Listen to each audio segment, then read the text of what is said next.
kuna kitu ambacho lazima kifanywe ili mfuko wa bima uwe stahimilivu, sustainable. Kama mfuko wa bima utachukua magonjwa yote, hautazidi miaka miwili utakuwa umeshafilisika. Kwa hiyo wanaofanya actuarial studies bado wanaendelea kushughulikia swala hilo kwa kuangalia bei tulizonazo sisi, alafu na uwezo wa mfuko kuweza kuzikidhi. Kwa sisi tumepeleka bei zote kwa huduma zote tunazozitoa, ambazo ni zaidi ya 300. Ziko ambazo kihistoria wamekuwa wanatoa malipo, lakini ziko zingine ambazo ni mpya hata walikuwa hawajazifikiria. Sasa kwa sababu sisi tunakimbizana na teknolojia ya dunia ili tuweze kuwa katika viwango vilivyokuwa sawa, tutakuwa na subira kidogo kuhakikisha kwamba wanaangalie namna wanavyoweza kuingiza katika ulipaji wake. Wakati hili linafanywa kazi, nizidi tu kuwaomba wateja wetu waweze kuwa na uelewa kwamba sio lengo letu, lakini hili pamoja na huduma zingine ambazo zinaonekana kama ni ghali sana, linasababishwa na ukweli wa kwamba vitu vingi tunavyovitumia havizalishwi hapa nchini. Kwa sababu ya kuviagiza na ni teknolojia ya kisasa, bei yake itakuwa juu. Mpaka hapo tutakapokuwa labda tumepata uwezo wa kuzalisha hapa nchini, halafu vinazalishwa kwa wingi kwa kutumia ile falsafa ya economies of scale, ndipo tuweze labda kupata unafuu. Njia nyingine inaweza kutupunguzia makali ni labda nchi zote za SADC zikubaliane kuviagiza hivyo vitu kama afua kwa wananchi katika nchi za SADC, kwa sababu tukaacha tunafanya pooled procurement, inaweza kupunguza bei. Kwa hilo ndo ningeweza kulisema namna hiyo. Haya malalamiko na swali lako la kwanza la kwamba watu wengine wanakaa muda mrefu sana kabla kufanywa upasuaji ni sehemu ya baadhi ya malalamiko yanayokuja kwetu karibu kila siku kwa kuandika, kwa imrejesho, lakini vile vile kwa kigoda. Sisi tuna nafasi kila Jumatano na Ijumaa kukutana na wateja ana kwa ana, wanatuuliza maswali. Mojawapo kwanza kabisa ni nafasi ndogo ya kufanyia hizi shughuli za upasuaji. Kwa hiyo ni lazima tupange wagonjwa kutokana na wanapokuja ili tuendelee kuwahudumia hivyo. La kwanza. Lakini la pili, muongezeko wa wagonjwa hao wanaohitaji hizo afua kwamba nao umekuwa ni mkubwa sana. Kwa kuna mambo makubwa mawili ambayo tumeyafanya. La kwanza ni kuendelea kuwasiliana sawasawa na wagonjwa na ndugu zao, kuwaeleza ni kwa nini mgonjwa aliyekuja jana inabidi asubiri wiki 2 kabla hajafanywa upasuaji. Hiyo tunaifanya kwa kumwambia mgonjwa, ndugu zake wanapokuja tutakuwa na kikao cha kifamilia, na wote wanaohudhuria wanaandika majina yao kuonyesha uelewa. Kwa nini tunafanya hivi? Tunafanya hivi kwa sababu wakati mwingine ndugu ambaye hakuwepo asubuhi, wakati ndugu zake wanaelezwa, ndio anakuwa wa kwanza kulalamika kwamba ndugu yangu amekaa siku nyingi, taasisi hii inalea uvivu, hawajamfanyia. Wagonjwa wengi wanaopata ajali, mnajua wanapoteza damu nyingi sana kwa kuwaona tota maeneo ya ajali kwa damu imetoka nyingi sana. Wagonjwa wale lazima tuwe na damu ya kutosha kwa ajili ya kuwawekea kama tutafanyia upasuaji. Hasa kama damu haipo ya kutosha, kwa hakika itabidi asubiri, either tumpe dawa zitakazofanya mwili wake uzalishe damu ya kutosha yeye mwenyewe, wakati tunaendelea kufanya kampeni ya kupata damu ya grupu sahihi kwa ajili ya mwili, stahiki kwa ajili ya mwili wake. Kwa ni lazima sisi kama taifa sasa tujiweke katika utaratibu wa kuchangia benki ya damu. Lakini hapo niseme, tunachangia kwenye benki, hatuchangii damu ndugu zetu. Kwa sababu wakati mwingine group ya damu ya ndugu yako inaweza kuwa sio sawasawa na ya kwako. Kwa hiyo damu unayoitoa haiwezi kumsaidia yeye. Lakini kwa sababu tunachangia kwenye pool, yani kwenye benki, itatuwezesha sisi kupata damu ya kumsaidia mgonjwa wa ndugu kama wa kwako, ambaye ndugu yake blood group yake haikuwa sawa na ya kwake, lakini iko sawa na ya kwako, atapata. Ndio mkakati mzima tuliona. Maeneo yanayoongoza kuleta idadi kubwa zaidi ya majeruhi, bodaboda na ajali za vyombo vya moto. Kwa hiyo kunapotokea na ajali ya basi, ukishasikia tu ajali ya basi, Mimi huwa naangalia tu na vitanda vingapi viko tupu wodini, kwa sababu ninajua haitachukua muda mrefu kabla wale wagonjwa wakishakuwa stabilize kule walikokuwa wataletwa katika taasisi yetu kwa ajili ya matibabu. Mikakati ambayo tunatakiwa kuifanya ni sisi wote. Na mimi niwaombe sana waandishi wa habari, mtusaidie kuwa mdomo wa kuweka afua za kuzuia kuliko kutafuta tiba. Mwendo kasi unaua, unajeruhi, unasababisha vilema. Kutumia bodaboda bila kufuata sheria na utaratibu uliowekwa wa usalama unachangia kwenye mzigo wa idadi ya wagonjwa wanaokuja katika taasisi zetu akiwa na madhila yaliyosababishwa na zile ajali. Kutokuvaa kofia ngumu kumepelekea vijana wengi sana kupata matatizo ya ubongo na hata wengine kupoteza maisha yao. Kwa kuzuia, vyombo vya usalama vinavyosimamia utaratibu wa miundombinu navyo vitusaidie.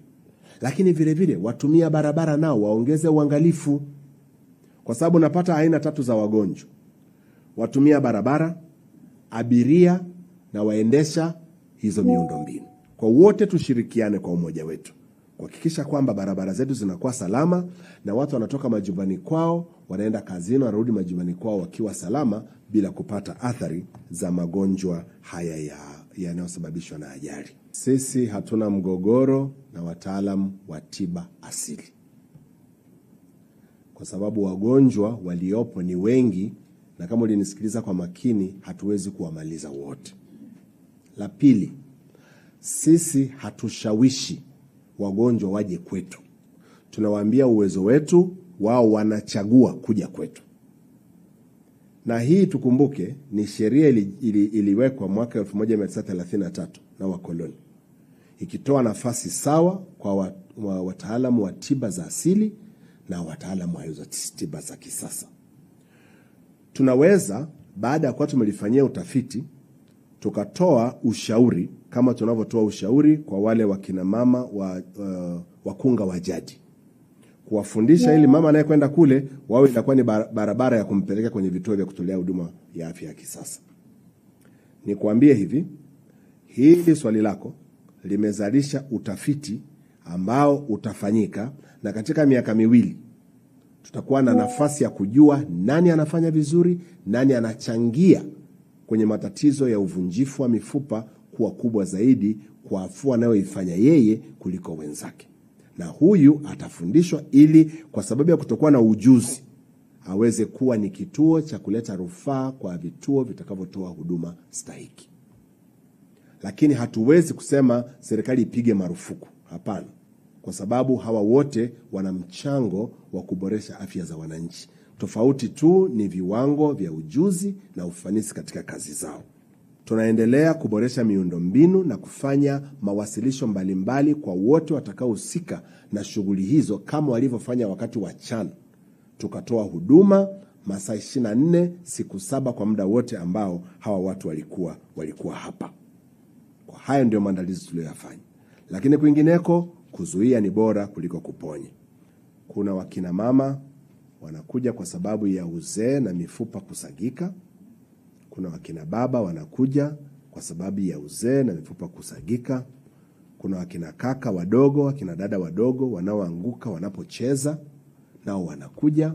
Kuna watu wanakuja kwa sababu ya uambukizi katika mifupa yao, inaitwa osteomyelitis, kutoka ndani ya nchi na kutoka ndani ya nchi na nje ya nchi, kutoka Dar es Salaam na nje ya Dar es Salaam. Kuna wagonjwa ambao wanakuja pale kwa sababu wana saratani za mifupa. Hawa wote wanaingia katika lile kundi la wagonjwa wengine, kwa sababu sisi pale hatupokee wagonjwa wa daladala tu wamepata ajali au bodaboda, wanakuwa wa magonjwa namna hiyo. Na wengine ambao kwa sababu ambazo hazifahamiki, nao wanaendelea kupata changamoto ya matatizo kama hayo ambayo nimeyazungumza hapo mwanzoni. Hii mengine tunaita metabolic diseases, ya magonjwa ambao kwa sababu ya mwili kutokufanya kazi sawa sawa, athari zake zinakwenda mpaka kwenye mifupa. Degenerative diseases, jinsi miaka inavyoenda na mwili wote unazidi kuchoka, na kama kwa sababu mifupa ni sehemu ya mwili nayo inachoka, kwa wakati mwingine inabidi tuwafanyie utaratibu. Kwa mfano, wale ambao wanaobadilisha nyonga, hajapata ajali, hajawahi kuanguka, lakini jinsi siku zinavyoenda mifupa imezidi kusagana mpaka imefika mahali ambapo hawezi kutumia, kwa tunamwekea hizo nyonga bandia. Kwa hao wote wanaingia katika hilo kundi la wagonjwa wengine. Wagonjwa wote ambao mnasikia alipata ajali ya bodaboda, akaja MOI, mguu au mkono ukakatwa, kulikuwa hakuna namna ya kusaidia. Niwapeni mfano ambao nimeutoa mara nyingi sana hapa. Aliwahi kutokea dereva mmoja wa bodaboda, alitokea Temeke. Alipata changamoto Mbagala, wakampeleka Temeke. Akakaa Temeke siku 3. Hiyo siku ya 4 ndio akaja MOI. Sasa mimi huwa napenda kupita kuangalia wenzangu wanafanya kazi namna gani. Na sehemu ambayo kila siku wanapata nafasi ya kuitembelea ni pale kwa wagonjwa wa dharura, EMD, Emergency Medicine Department. Nikamkuta huyu bwana, kuangalia mguu nikawa na mashaka kama ule mguu ulikuwa hai. Kwa nikauliza, ndugu zangu vipi? Wakasema huyu alipata ajali juzi, mshipa mkubwa wa kupeleka damu kwenye baada ya goti ulikuwa umekatika. Kwa hiyo kwa siku 3 hii sehemu chini ya goti ilikuwa haijapata damu. Kwa mguu ulikuwa umeshakuwa mweusi, ushavimba. Sasa mgonjwa wa namna hiyo, sasa hakuna namna ya kufanya. Unachagua kuusaidia mwili uliobakia salama ubaki salama, au kumwachia mguu wake mwili wote uondoke. Nafikiri jibu liko bayana. Kwa hiyo ucheleweshaji wa kuleta wagonjwa kutoka katika taasisi zisizokuwa na uwezo kama uliopo MOI unachangia kwenye hayo unayoyazungumza. Mtu anapata ajali, mkono umevunjika, mfupa umechomoza nje, anasafishwa tu kidogo kidogo, anafungwa na bandage. Siku 3 mkono unanuka, vidole huko mbele vishakuwa vyeusi. Wanasema huyu mpelekeni MOI.